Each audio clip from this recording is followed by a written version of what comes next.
Get ready for the roar. The Honda Indy returning to the city, and our Lindsay Dunn is trackside. Lindsay, you just wrapped up a news conference there. You heard from drivers, you heard from organizers, a whole lot going on.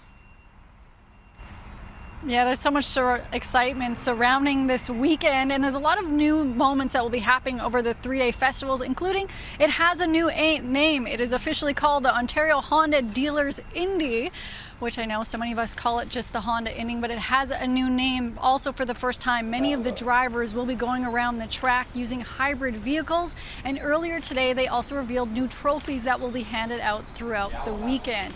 The one that will be handed out on Sunday that everyone will be waiting for. It took days for somebody to hand create in Ireland, and it has the skyline of the Toronto etched in it. I know a lot of people will be waiting for that moment, but for the drivers making the way down to the track in downtown Toronto, like you mentioned, there's so much excitement, and it's the weekend that they take over the streets to whip around at speeds we're not allowed to.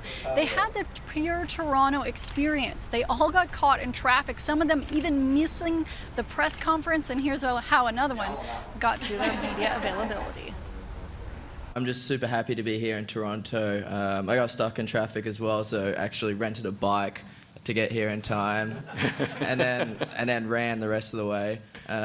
So it's cool just to be outside, like along the water there. It reminds me a little of back home in Australia. So it's, yeah, just really nice people outdoors playing tennis.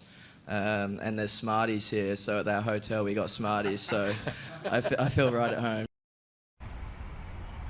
So we talked about the traffic. There also was a big concern about weather. Obviously, we saw unprecedented rain numbers that fell and caused parts of the Lakeshore DVP in Toronto to be underwater. They say that the track, that there's no concerns that there'll be any delays throughout the weekend. Now, Mel, I have to let you know that the winner of last year's Honda Indy, or rather the Ontario Honda Dealers Indy, spoke about a little bet he had last year. If he won, he had to shave his mustache. Well, this year, one of his competitors said that if he wins, he has to get a Brazilian wax. And I'll tell you that absolutely did not go over well with him. He says that's not going to happen. But tomorrow it is a free event for anyone to come check out them, prepare, take some practice laps. They just encourage anyone to come down here that they donate to the Make-A-Wish Foundation.